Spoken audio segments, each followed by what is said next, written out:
الحمدللہ رب العالمین والعاقبۃ للمتقین والصلاة والسلام علی سید الانبیاء والمرسلین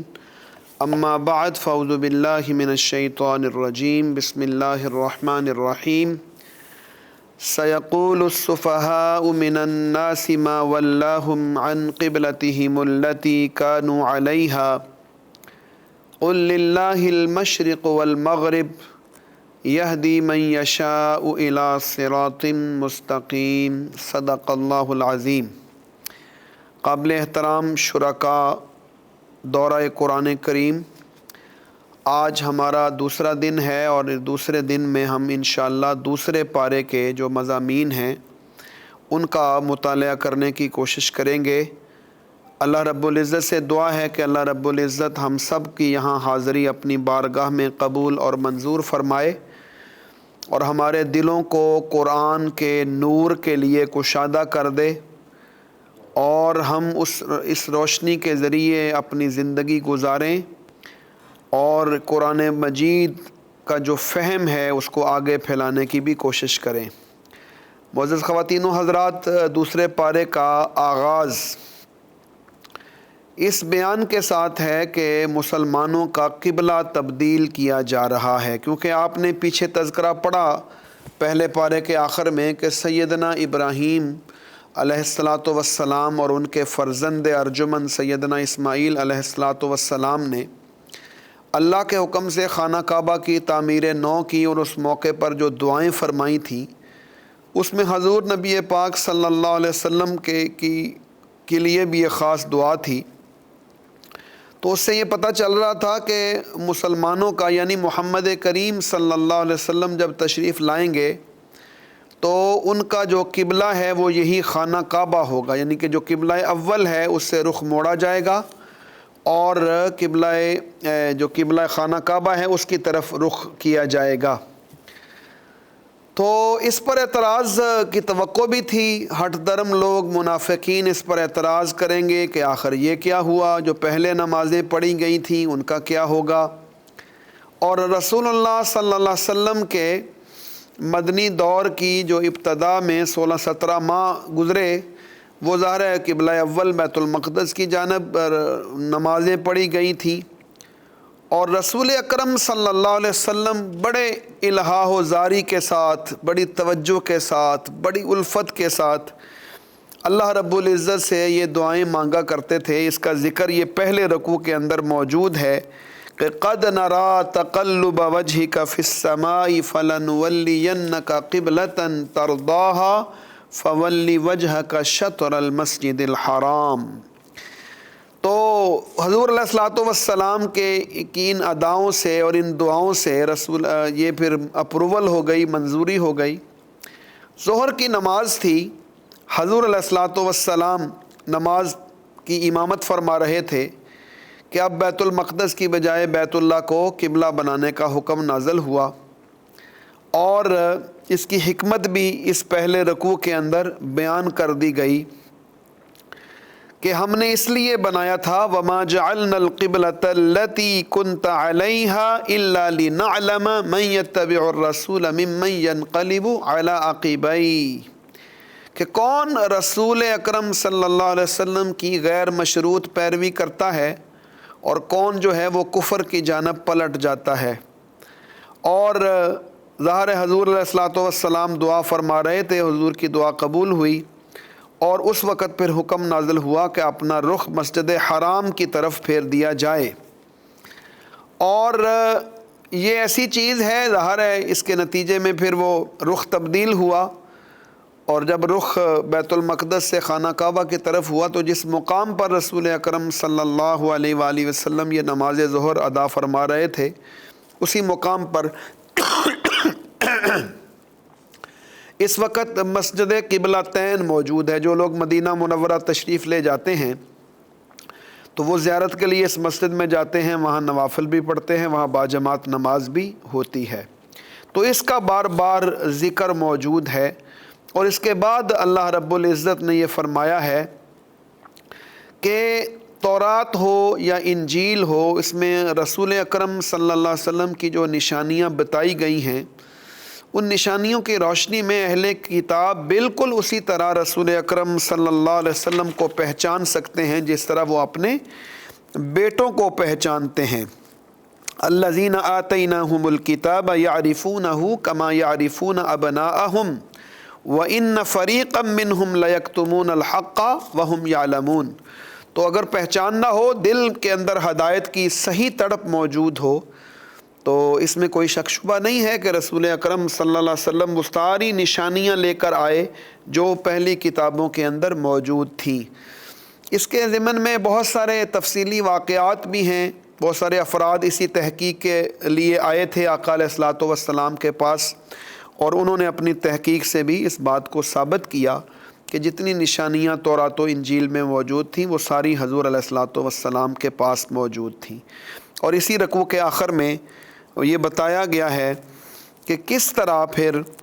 یہ اس رکوع کے آخر میں یہ بات مکمل کر کے پھر یہ بتایا گیا، دوسرا جو رکوع ہے دوسرے پارے کا، جو سورہ البقرہ کا 18واں رکوع ہے، اس کا آغاز ہوتا ہے وَلِكُلٍّ وِجْهَةٌ هُوَ مُوَلِّيهَا فَاسْتَبِقُوا الْخَيْرَاتِ، کہ ہر فرد کا اپنا ایک مرکز ہوتا ہے، اور اصل چیز تو نیکیوں میں سبقت لے جانا ہے۔ اصل چیز کسی ایک طرف رخ کرنا نہیں ہے۔ اللہ رب العزت کسی رخ کا، مشرق و مغرب کا محتاج نہیں ہے۔ اللہ، یہ ہم نے پیچھے آیت پڑھی ہے کہ جہاں بھی منہ کرو گے فَإِنَّمَا تُوَلُّوا فَثَمَّ وَجْهُ اللَّهِ، تو یہ ایک ظاہری علامات ہوتی ہیں، ان کی بھی اپنی اہمیت ہوتی ہے، لیکن اصل روح جو ہے اس کو دیکھنا چاہیے۔ تو اس کے بعد دوبارہ قبلہ کی طرف منہ کرنے کا حکم ہے، اور اس کے بعد اللہ رب العزت فرماتے ہیں کہ جو دعائیں کی تھیں سیدنا ابراہیم علیہ الصلوۃ والسلام نے کہ ربنا وابعث فیہم رسولا منہم، تو اس ساری دعاؤں کے مطابق اللہ نے جو رسول بھیجے، کما ارسلنا فیکم رسولا منکم یتلو علیکم آیاتنا ویزکیکم ویعلمکم الکتاب والحکمہ، یعنی کہ وہ ساری نشانیاں جو بعثت اور منصب نبوت کے فرائض ہیں حضور علیہ الصلوۃ والسلام کے، جس میں تلاوت آیات ہے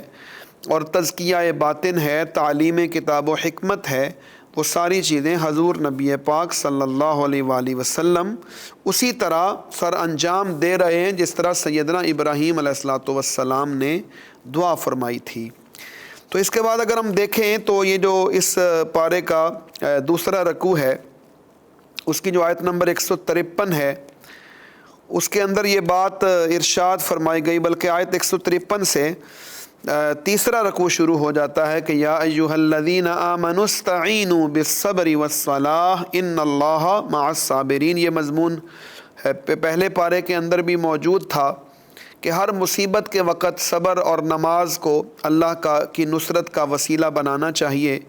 اور راہ حق میں آنے والی آزمائشوں کو، یہ جو آزمائشیں تو اللہ نے لکھ دی ہیں، یہ زندگی کا حصہ ہیں، اہل ایمان کو آتی ہیں زندگی میں، تو ان آزمائشوں کے اوپر اصل راستہ یہ ہے کہ صبر کا راستہ اختیار کیا جائے۔ ان آزمائشوں میں خوف ہے، بھوک ہے، جان مال اولاد ان کا تلف ہونا ہے، تو ان ساری چیزوں میں اہل ایمان کو جو بشارت دی گئی ہے وہ یہ ہے کہ وہ صبر کا راستہ اختیار کریں، اور جب صبر کا راستہ اختیار کریں گے الذین اذا اصابتہم مصیبۃ قالوا انا للہ وانا الیہ راجعون۔ تو یہ صبر کا راستہ اللہ کی رحمت اور اللہ کی خاص مہربانی اور بخشش کا وسیلہ بنتا ہے۔ اس کے بعد اس رکوع میں ان الصفا والمروہ من شعائر اللہ کا ذکر ہے، پھر حج کے احکامات شروع ہو رہے ہیں، عمرے کے احکامات شروع ہو رہے ہیں، اور اللہ کی ہدایت کو چھپانا جان بوجھ کر، یعنی کہ جو لوگ دین کی حقانیت کے روشن دلائل اور پیغام ہدایت کو چھپاتے ہیں، ان پر اللہ کی طرف لعنت کا ذکر ہے اس تیسرے رکوع کے آخر میں، اور ان سے بچنے کی تلقین کی گئی ہے۔ اس کے بعد اگر دیکھیں کہ جو اس پارے کا چوتھا رکوع ہے، اس کا آغاز اللہ رب العزت کی عظیم الشان نشانیوں کے ساتھ ہوتا ہے۔ بعض مفسرین اس کو آیت الآیات بھی کہتے ہیں۔ یہ جو آیت نمبر 164 ہے، اس کو بعض ہمارے مفسرین نے اس کو آیت الآیات کہا، یعنی ایسی آیت جس میں اللہ کی بہت زیادہ تفصیلی نشانیاں موجود ہیں۔ اس کا آغاز اس بات سے ہوتا ہے کہ ان فی خلق السماوات والارض واختلاف اللیل والنہار لآیات والنہار والفلک التی تجری فی البحر۔ تو اس میں ذرا دیکھیے کہ اللہ رب العزت کی جو قدرت ہے، اس کی نشانیاں، آسمان کی پیدائش، گردش لیل و نہار، اور اسی طرح سمندروں میں انسان کے جو فائدے ہیں، کشتیاں، جہاز، بارش کا نظام، اور اس کے نتیجے سے زمین کا زندہ ہو جانا، اور ہواؤں کا چلنا، اور زمینوں اور آسمانوں کے درمیان میں بادلوں کا معلق رہنا، یہ ساری اللہ رب العزت کی بہت بڑی نشانیاں ہیں، اور یہ نشانیاں بتاتی ہیں کہ وہ اللہ وحدہ لا شریک ہے، اور جتنے یہ معبودان باطل ہیں ان کی کوئی حقیقت نہیں ہے۔ تو اتنی نشانیوں کو دیکھنے کے بعد بھی لوگ ایسے ہیں کہ جن کی حالت یہ ہے کہ وَمِنَ النَّاسِ مَن يَتَّخِذُ مِن دُونِ اللَّهِ أَندَادًا، کہ جو اللہ کے علاوہ دوسروں کو اس اللہ کے ساتھ شریک کرتے ہیں۔ یہ کتنی بڑی جہالت کی بات ہے، اور اس سے ان کو بچنے کی کوشش کرنی چاہیے۔ اور اس رکوع کا اختتام اس بات سے ہوتا ہے قیامت والے دن جتنے معبودان باطل ہیں وہ ان کی عبادت کا انکار کر دیں گے، اور وہاں پر ان کو حقیقت واضح ہوگی کہ یہ کتنا بڑا مسئلہ بنتا رہا۔ اس کے بعد آیت نمبر 168 ہے، جس سے یہ جو پارہ نمبر 2 ہے اس کا 5واں رکوع اور اس صورت کا جو 20واں رکوع ہے وہ شروع ہو رہا ہے کہ یا ایھا الناس کلوا مما فی الارض حلالا طیبا، اے لوگو جو ایمان لائے ہو، اللہ کے دیے ہوئے رزق میں سے حلال اور طیب کھاؤ۔ یاد رکھیے قرآن مجید بار بار ایک لفظ بولتا ہے حلال اور طیب۔ ایک چیز اپنے حوالے سے حلال ہوگی، حرام نہیں ہوگی، لیکن انسان جو ہے اس حلال چیز کو اگر حرام طریقے سے کھائے گا، حرام رزق سے کھائے گا، کہ وہ طیب نہیں ہوگی، اس کے لیے خبیث ہوگی۔ تو اس لیے حلال رزق بھی ہونا چاہیے اور طیب بھی ہونا چاہیے۔ وَلَا تَتَّبِعُوا خُطُوَاتِ الشَّيْطَانِ، اور شیطان کے قدموں کی پیروی نہ کرو، وہ تمہیں گمراہ دیکھنا چاہتا ہے، تمہارا دشمن ہے، اور وہ تمہیں برائی اور بے حیائی کی طرف بلاتا ہے، اور تمہیں ایسی باتوں کی طرف دعوت دیتا ہے جو اللہ کی طرف سے نہیں ہوتی۔ اور اسی طرح آباء و اجداد کی ایسی پیروی جس کے اندر حق معیار نہ ہو، اس سے منع کیا گیا ہے ان آیات میں۔ اس کے بعد اللہ رب العزت نے آیت نمبر 172 اور 73 کے اندر یہ بات ارشاد فرمائی ہے، اللہ تعالیٰ کی عطا کردہ پاک نعمتوں کو کھاؤ اور شکر ادا کرو، لیکن 4 قطعی حرام چیزوں کا جو بیان ہوا ہے، جس میں مردار ہے، اس سے وہ حلال جانور مراد ہے جو طبی موت مر گیا ہو۔ ظاہر ایک ذبیحہ کا ایک طریقہ شریعت نے مقرر کیا ہے، تو ذبح کے وقت جو بہنے والا خون ہے وہ بھی حرام ہے، خنزیر کا گوشت بھی حرام ہے۔ وہ حلال جانور جس پر ذبح کرتے وقت غیر اللہ کا نام لیا گیا ہو، صرف حالت اضطرار میں محض بقائے حیات کے لیے بقدر ضرورت ان کے استعمال کو مباح قرار دیا گیا ہے، اس کے علاوہ وہ چیزیں ساری حرام ہیں۔ اس رکوع کے بعد جو اگلا رکوع ہے اس کا آغاز آیت نمبر 177 کے ساتھ ہے، اور یہ بہت ہی معروف آیت ہے جس کو آیت البر کہا جاتا ہے۔ اس آیت میں بتایا گیا ہے کہ اصل نیکی صرف عبادت کے وقت مشرق و مغرب کے جانب رخ کرنے کا نام نہیں ہے، بلکہ کامل نیکی ایک جامع پیکج ہے۔ اس میں اللہ اور اس کے رسول اور قیامت اور فرشتوں اور الہامی کتب، سارے انبیاء پر ایمان کے ساتھ ساتھ انفاق فی سبیل اللہ، نظام اطاعت و صلاۃ و زکوٰۃ، اور اسی طرح ایفائے عہد اور صبر اور مشکل میں استقامت کا راستہ اختیار کرنا، یہ اصل نیکی کے سارے محرکات اور عوامل اور نشانیاں ہیں۔ تو اہل ایمان کو ان ہمہ پہلو نیکی کے اس تصور کو سمجھنا چاہیے۔ آیت نمبر 178 اور 79 میں اسلام کے قانون قصاص کا بیان ہے کہ وَلَكُمْ فِي الْقِصَاصِ حَيَاةٌ يَا أُولِي الْأَلْبَابِ لَعَلَّكُمْ تَتَّقُونَ۔ قصاص کیا ہے کہ اگر قتل کر دیا جائے تو اس کا پورا بدلہ ملنا چاہیے۔ جس معاشرے کے اندر قصاص نہ ہو، عدل و انصاف نافذ نہ ہو، تو وہاں آئے دن بے قصور انسانوں کی جان، مال اور آبرو اور ان کی حرمت پامال ہوتی ہے۔ آپ اپنے معاشرے کے اندر اس کو دیکھ رہے ہیں۔ آج بڑا افسوس ہوا، صبح کراچی کے اندر ایک نوجوان عالم دین نماز پڑھا کر آئے، ان کو سر پہ گولی مار دی گئی۔ چند دن پہلے ہمارے ایک دوست اسی طرح کراچی کے اندر ان کو شہید کیا گیا. بہت سارے واقعات تیزی سے ہو رہے ہیں. جس معاشرے کے اندر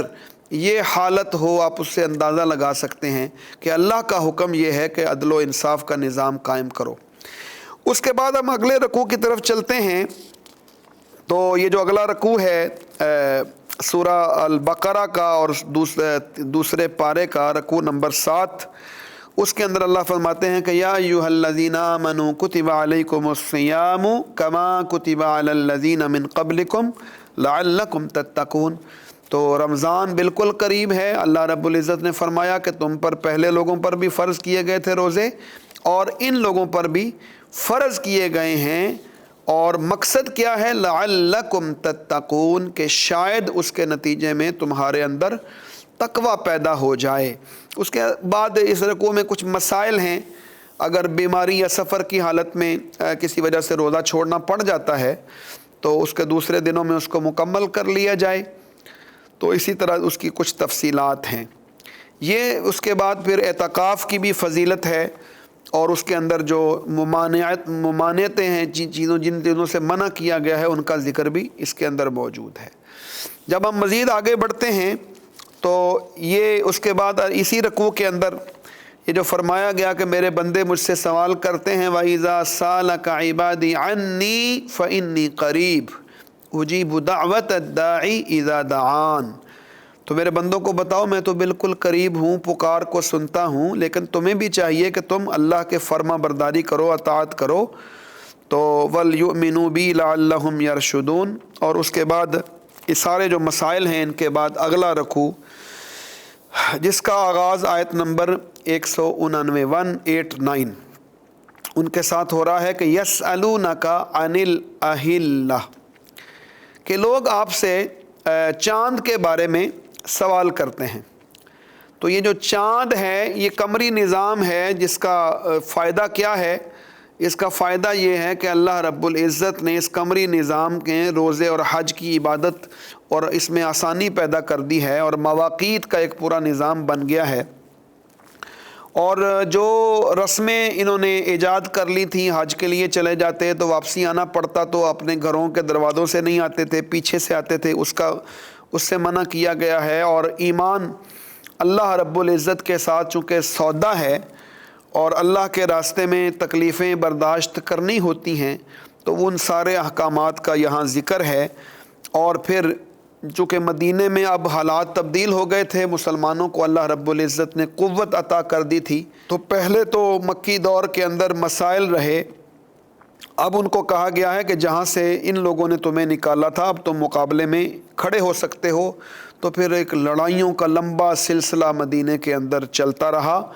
تو حرمت والے مہینوں کا ذکر ہے، جو 4 مہینے ہیں، 3 کا تعلق حج کے ساتھ ہے، 1 کا تعلق عمرے کے ساتھ ہے.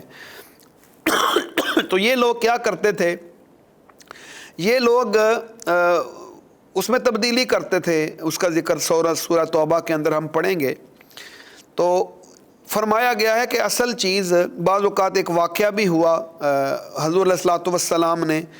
چند صحابہ کو بھیجا تھا ایک معلوماتی وفد کے طور پر کام کے لیے، تو وہاں ان کی لڑائی ہو گئی. تو بعض لوگوں نے کہا کہ رجب کا آخری دن تھا، شعبان کا شروع تھا، تو کچھ حرمت والے مہینے کی خلاف ورزی ہوئی. تو فرمایا گیا کہ اصل چیز اللہ رب العزت فتنے کو دور کرنا چاہتے ہیں. حالانکہ یہ پسندیدہ عمل نہیں تھا ان لوگوں کا کہ وہ لڑائی کرتے ان دنوں میں، لیکن وہ لڑائی انہیں لڑنی پڑ گئی. تو اس لیے فرمایا گیا الشہر الحرام بالشہر الحرام والحرمات قصاص. ان کی حرمت جو ہے ان کا خیال رکھنا چاہیے. اور اصل چیز فتنے کی سرکوبی کے لیے تو پھر اللہ نے اجازت دی، لیکن وہ اجازت عام نہیں ہے کہ اس کے نتیجے میں اس کو اتنا عام کر لیا جائے. اس کے بعد انفاق فی سبیل اللہ کا ترغیب ہے انفاق کی کہ وَأَنفِقُوا فِي سَبِيلِ اللَّهِ وَلَا تُلْقُوا بِأَيْدِيكُمْ إِلَى التَّهْلُكَةِ وَأَحْسِنُوا إِنَّ اللَّهَ يُحِبُّ الْمُحْسِنِينَ. اس کے بعد اللہ رب العزت یہاں حج کے جو احکامات ہیں انہیں بیان فرما رہے ہیں. اور حج کے احکامات کے دوران یہ فرمایا گیا ہے، جو پورا رکوع ہے، الحج اشہر معلومات، حج کے مہینے بالکل معلوم ہیں. فمن فرض فیہن الحج فلا رفث ولا فسوق ولا جدال فی الحج. رکوع نمبر 9 جو ہے وہ اس سے شروع ہوتا ہے اور آیت نمبر 197 ہے جس پر ہم پہنچے ہیں، تقریباً آدھا پارہ اس سے رکوع کے بعد مکمل ہو جائے گا۔ تو اس میں حج کے جو احکامات ہیں اس میں کسی قسم کی ایسی کوئی چیز جب حج کا ارادہ کر لے حاجی تو نہ فحش بات کرنے کی اجازت ہے، نہ گناہ کی، نہ لڑائی کی، اور اصل چیز ان میں رکھنی ہے کہ تقوی زاد راہ ہونا چاہیے، اور اگر تقوی ہو تو پھر سارے مسائل انسان کے حل ہوتے ہیں۔ آپ نے غور کیا کہ روزے کا حکم نازل ہوا تو تقوی کا حکم دیا گیا، حج کا حکم نازل ہوا تو ساتھ تقوی کی ترغیب دی گئی۔ تو اس کا معنی یہ ہے کہ تقوی مطلوب ہے، اور تقوی اس صفت کا نام ہے کہ انسان زندگی کے ہر معاملے کے بارے میں اس بات کا فیصلہ کرے کہ میں اللہ اور اس کے رسول صلی اللہ علیہ وسلم کے احکامات کے مطابق عمل کروں گا اور میں خلاف ورزی کی کوشش نہیں کروں گا۔ اور اس کے بعد اللہ رب العزت نے فرمایا ہے اس رکوع میں کہ حاجی جو ہیں وہ دو قسم کے ہوتے ہیں، اور ان دو قسموں کو بیان کرنے سے پہلے یہ فرمایا گیا کہ حج جو ہے وہ کسی کاروباری مقصد کے لیے نہیں ہونا چاہیے۔ ہاں البتہ اس دوران موقع مل جائے تو کاروبار وہاں گناہ نہیں ہے۔ تو حج کو جو مناسک حج میں اندر قریش نے اپنی مرضی سے تبدیلی کی تھی اس کا ذکر بھی یہاں موجود ہے کہ انہوں نے عرفات کے میدان میں جانا خود بھی چھوڑ دیا اور اپنے اعزاء اقربا کو بھی منع کرتے تھے تم نہ جاؤ، یہ عام لوگ وہاں جایا کریں۔ تو حضور علیہ الصلوۃ والسلام نے ان کی ان ترمیمات کو دور فرمایا اور ارشاد فرمایا الحج عرفہ، تو حج تو ہے ہی عرفہ کے دن کا نام، وہاں جو حاضر ہوگا حج ہی اس کو ہوگا، اس لیے اس کو 9 ذی الحج کو جو حج کا رکن اعظم ہوتا ہے وقوف عرفات، اسی کو حج کہا جاتا ہے۔ اللہ رب العزت توفیق دے ہم بار بار حج عمرے کے لیے جائیں۔ تو یہ ان کے جو سارے احکامات ہیں ان کا ذکر یہاں موجود ہے، اور حج کے موقع پر جو لوگ دعائیں مانگتے ہیں ان کا بھی ذکر یہاں موجود ہے کہ وہ دو گروہ ہیں۔ ایک گروہ کون ہے کہ جو صرف دنیا مانگتا ہے، فَمِنَ النَّاسِ مَن يَقُولُ رَبَّنَا آتِنَا فِي الدُّنْيَا وَمَا لَهُ فِي الْآخِرَةِ مِنْ خَلَاقٍ۔ تو انہوں نے صرف دنیا مانگی تو انہیں دنیا، ظاہر ہے دنیا اگر ملے گی تو مل جائے، ہو سکتا ہے اللہ کے حکم سے، لیکن آخرت میں ان کا کوئی حصہ نہیں ہوگا۔ وَمِنْهُم مَن يَقُولُ رَبَّنَا آتِنَا فِي الدُّنْيَا حَسَنَةً وَفِي الْآخِرَةِ حَسَنَةً، اور کچھ لوگ ایسے ہوں گے جو دنیا بھی مانگتے ہیں لیکن دنیا کی بھلائیاں مانگتے ہیں، اور اس کے ساتھ وہ آخرت بھی مانگتے ہیں لیکن آخرت کی بھلائیاں مانگتے ہیں۔ تو یہ آخرت کی بھلائیاں اور دنیا کی بھلائیاں یہ بڑی خوبصورت اور جامع ترین دعاؤں میں سے ہے، انسان کو مانگتے رہنی چاہیے کہ ربنا آتینا فی الدنیا حسنۃ وفی الآخرۃ حسنۃ وقنا عذاب النار۔ اور اس دعا کو اللہ رب العزت نے اتنا پسند فرمایا کہ ان کے بارے میں کہا کہ اولئک لہم نصیب مما کسبوا واللہ سریع الحساب، یہی وہ لوگ ہیں کہ جو ان لوگوں کو ان کے نیکیوں کا صلہ ملے گا اور اللہ جلد حساب لینے والا ہے۔ اس کے بعد ایام تشریق کا ذکر ہے، حاجی صاحبان 11، 12 اور 13 کو کس انداز میں مینا میں رہیں اس کا ذکر ہے۔ 12 کو بھی واپس آ سکتے ہیں، 13 کو بھی واپس آ سکتے ہیں۔ اصل چیز اللہ کے ذکر کی ہے کہ ہر وقت اللہ کو یاد رکھا جائے۔ اس کے بعد ان لوگوں کا ذکر ہے کہ جو لوگ اپنی باتوں سے اور چرب زبانی سے متاثر کرتے تھے دوسرے لوگوں کو، لیکن اصل وہ زمین میں فساد کا باعث بنتے تھے، ان کا رد کیا گیا ہے۔ اور ان لوگوں کا بھی رد کیا گیا ہے جو اپنی عزت نفس کو بنیاد بنا کر، اپنی پرسنالٹی اور اپنا عہدہ اس کو بنیاد بنا کر حق سے دور رہتے تھے،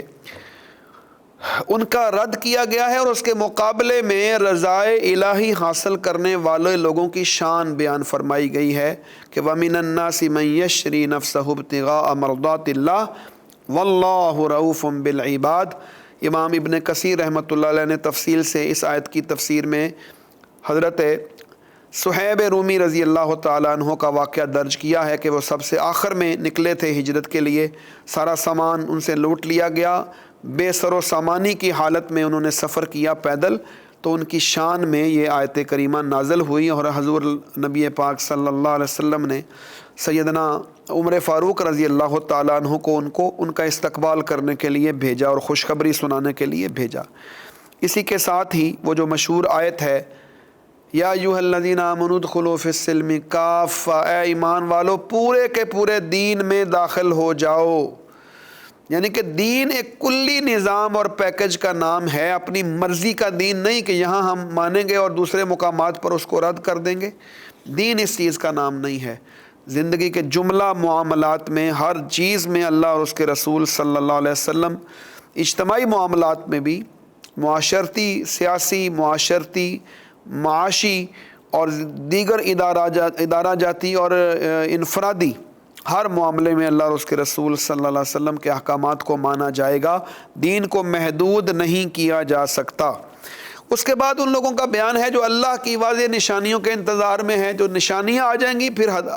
پھر تو آزمائش کا وقت ختم ہو گیا، پھر تو انہیں اس وقت ہدایت ماننے کا بھی کوئی فائدہ نہیں ہوگا۔ اس کے یہ 9 رکوع کے ساتھ ہی آدھا پارہ الحمدللہ دوسرا مکمل ہو گیا۔ اب ہم آگے بڑھتے ہیں تو ہم دیکھتے ہیں کہ اللہ رب العزت آیت جو 10واں رکوع ہے اس پارے کا اور 26واں رکوع ہے سورۃ البقرہ کا، اس میں اللہ فرماتے ہیں کہ سل بنی اسرائیل کما آتیناہم من آیۃ بینہ، آپ ان سے سوال کر کے پوچھو کہ ہم نے تو ان کو کتنی نعمتیں عطا کی، بنی اسرائیل کو کیا کیا کچھ ان کو دیا تھا، لیکن ان کا کام دیکھو کہ انہوں نے جو سارے معاملات کیے اس کو اس انداز میں کیا کہ اپنی مرضی کا دین اختیار کرنے کی کوشش کرتے رہے، اور اس کے بعد ان کی حالت یہ تھی کہ اللہ کی نعمت کو بدلنے کی کوشش کی، اور ان کے نتیجے میں یہ جو دنیا داری اور رغبت پیدا ہوئی اس کا رویہ اتنا زیادہ ہو گیا کہ زُيِّنَ لِلَّذِينَ كَفَرُوا الْحَيَاةُ الدُّنْيَا وَيَسْخَرُونَ مِنَ الَّذِينَ آمَنُوا، تو یہ ان لوگوں کا مذاق اڑاتے تھے کہ جو اللہ کے دین کے راستے پر چلنے والے لوگ تھے ان کا مذاق اڑایا کرتے تھے۔ یہ آج بھی یہی رویہ ہے جو بالکل دنیا کے اندر غرقاب ہو جاتے ہیں لوگ۔ ان کو اگر کچھ ایسی مثالیں ملیں کہ لوگ اللہ کے دین کے لیے، آخرت کے لیے کوشش کرتے ہیں، اپنا وقت اور مال خرچ کرتے ہیں، تو دنیا دار لوگ ان کا مذاق اڑایا کرتے ہیں۔ تو یہ تاریخی بات ہے، ہمیشہ ہی ایسے ہوتا ہے، لیکن اصل چیز تو آخرت کی کامیابی ہے۔ والذین اتقوا فوقہم یوم القیامہ، اللہ رب العزت نے فرمایا کہ یہ جو متقی لوگ ہیں انہی کو اللہ رب العزت فوقیت عطا فرمائے گا قیامت والے دن، اور رزق اللہ کے پاس ہے۔ یہ اپنی محنت سے صرف رزق نہیں ملتا، لوگ یہ سمجھیں کہ ہم اپنی محنت کرتے ہیں تو رزق مل جاتا ہے۔ رزق اللہ رب العزت کا حکم کے مطابق ملتا ہے، وہ جس کو جتنا چاہے عطا کر دے، جب چاہے واپس لے لے۔ انسانوں کی تاریخ ہے کہ اللہ رب العزت نے تو انسانوں کو ہدایت کی بنیاد پر ہی ایک امت بنایا تھا، لیکن بعد میں انہوں نے اپنی باطل خواہشات نفس اور شیطان کے پیروکاری کے نتیجے میں اپنے آپ کو ڈائیورٹ کیا، اور اس کے بعد اختلافات کا ایک نہ ختم ہونے والا سلسلہ شروع ہوا۔ اس کے بعد اللہ رب العزت فرماتے ہیں کہ کیا تم نے یہ سمجھ رکھا ہے کہ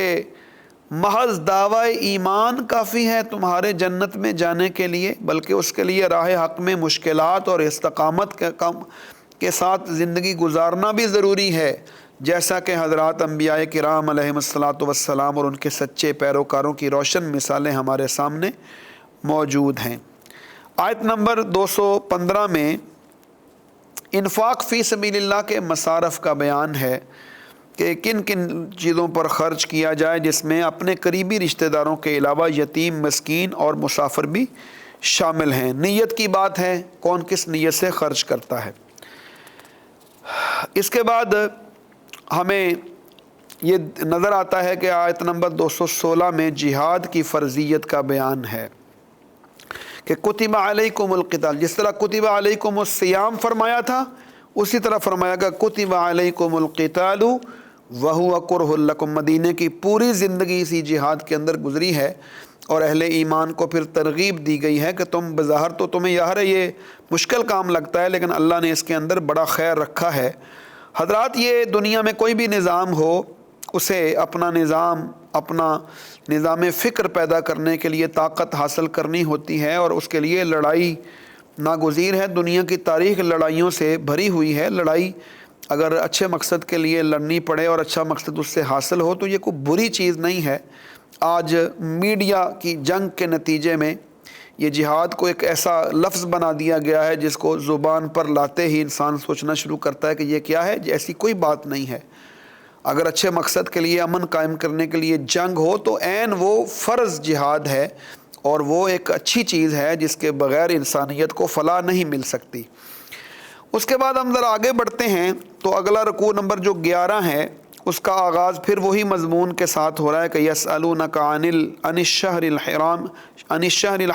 قتال فی قل قتال فیہ کبیر وصد عن سبیل اللہ والمسجد الحرام واخراج اہلہ منہ اکبر عند اللہ۔ تو اس کے اندر جو ساری چیزیں ہیں، فتنہ اور اس سے کیسے نبٹنا ہے اور اہل ایمان کا کون سا رویہ ہونا چاہیے، اس کا ہم ذکر اس کے اندر پڑھ رہے ہیں۔ اور پھر یہ جو دیگر نکاح کی پابندیاں ہیں اور آگے چیزیں ہیں، آگے وہ شروع ہو جائیں گی۔ ان سے پہلے یہ مختلف سوالات ہیں خمر اور میسر کے بارے میں، ان کا ذکر ہے۔ جیسے جو تدریجاً ہم نے کل ذکر کیا تھا کہ یہ دوسرا حکم، یہ جو تدریج ہے اللہ کے احکامات کے اندر وہ شامل ہوتی ہے۔ تو یہ جو خمر ہے، شراب ہے،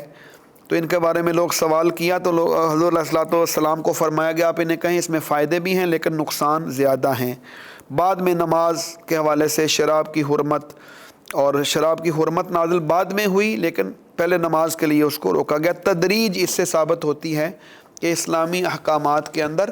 تدریج ہے۔ تدریج کا مطلب ہے کہ حکمت کے ساتھ احکامات نازل کیے جاتے ہیں، وقفے وقفے کے ساتھ، تاکہ انسانی ذہن ان کو اچھی طرح قبول کر سکے۔ یتیموں کو پالنے کا حکم ہے اس رکوع کے اندر، اور نکاح کی پابندیاں ہیں کہ مشرک مرد اور عورت کی بجائے ایمان والی مرد و عورت کو پریفر کرنا چاہیے۔ پھر جو رکوع نمبر 12 ہے اس میں خواتین کے جو مخصوص مسائل ہیں ان کا ذکر ہے، اور میاں بیوی کا جو آپس میں تعلق ہے اس کی بڑی خوبصورت مثال دی گئی ہے۔ نساؤکم حرث لکم فاتوا حرثکم انا شئتم وقدموا لانفسکم۔ اور اس کے بعد اللہ رب العزت نے یہاں فرمایا ہے کہ وَلَا تَجْعَلُوا اللَّهَ عُرْضَةً لِأَيْمَانِكُمْ، مسلمانوں اللہ کی ذات کو اپنی قسموں کا نشانہ نہ بناؤ کہ قسم کھا لی ہے اس لیے کوئی نیکی اور پرہیزگاری کا کام نہیں کر سکتے۔ اللہ کا نام اپنے مفادات کے لیے استعمال کرنے سے باز رہو، اور اسی طرح بے ارادہ قسمیں جو بے ارادہ ہوں تو ان پر کوئی پکڑ نہیں ہوگی۔ اسی طرح یہ آگے کچھ فقہی احکامات ہیں جن کا تعلق طلاق اور دیگر خاندانی نظام کے ساتھ ہے۔ تو اسی پر اگر چلتے چلتے اگر ہم آگے بڑھیں تو ہم یہ دیکھتے ہیں کہ یہ جو سارے خاندانی نظام کے بارے میں اللہ رب العزت کے تفصیلی احکامات ہیں، ان کا ہم اگر ذکر پڑھیں تو یہ ظاہر ہے کہ چیزیں ایسی ہیں، اس میں مختلف فقہی احکامات فرمائے گئے ہیں۔ ان میں الطلاق مرتان فامساکم بمعروف او تسریح باحسان، اسی طرح یہ ساری چیزیں چلتے چلتے اصل چیز یہ فرمائی گئی ہے کہ تمہیں اللہ کی حدود کا خیال رکھنا ہے اور تقوی اور پرہیزگاری کے مطابق سارے معاملات کو حل کرنا ہے۔ اگر تقوی اور پرہیزگاری اس پر فوکس نہ ہو تو یہ خاندانی معاملات کے اندر انسان گمراہ ہو جاتا ہے اور اللہ کی حدوں کو کوئی کراس کرنے کی کوشش نہ کرے۔ اور اس کے بعد جب یہ سارے احکامات جس کا تعلق طلاق اور خاندانی نظام کے ساتھ، آخر میں فرمایا گیا واتقوا اللہ واعلموا ان اللہ بکل شیء علیم۔ تو رکوع نمبر 14 سے ہم آغاز کر رہے ہیں کہ وَإِذَا طَلَّقْتُمُ النِّسَاءَ فَبَلَغْنَ أَجَلَهُنَّ، تو وہی مسائل ہیں جو اس کے متعلق ہیں جن میں طلاق کے احکامات ہیں اور اس کے جو تفصیلی مسائل ہیں۔ طلاق بائنہ کون سی ہوتی ہے، طلاق رجعی کون سی ہوتی ہے، ان کو جو لوگ دیکھنا چاہیں وہ تفصیل کے ساتھ دیکھ سکتے ہیں۔ تو یہ سارے مسائل کے ساتھ ساتھ کہ یہ جو متوفی ہوتے ہیں پھر ان کی بیویاں ہوتی ہیں، ان کے جو عدت کے اوقات ہیں ان کا تعین ہے، اور اس کے بعد جو آخری میں ہم آ جاتے ہیں تو اللہ رب العزت اہل ایمان کو یہ فرما رہے ہیں کہ خاندانی معاملات کے اندر جو تفصیلات ہیں ان کو اس انداز میں ترتیب دو کہ تقوی جو ہے اس کی صفت وہ ہمیشہ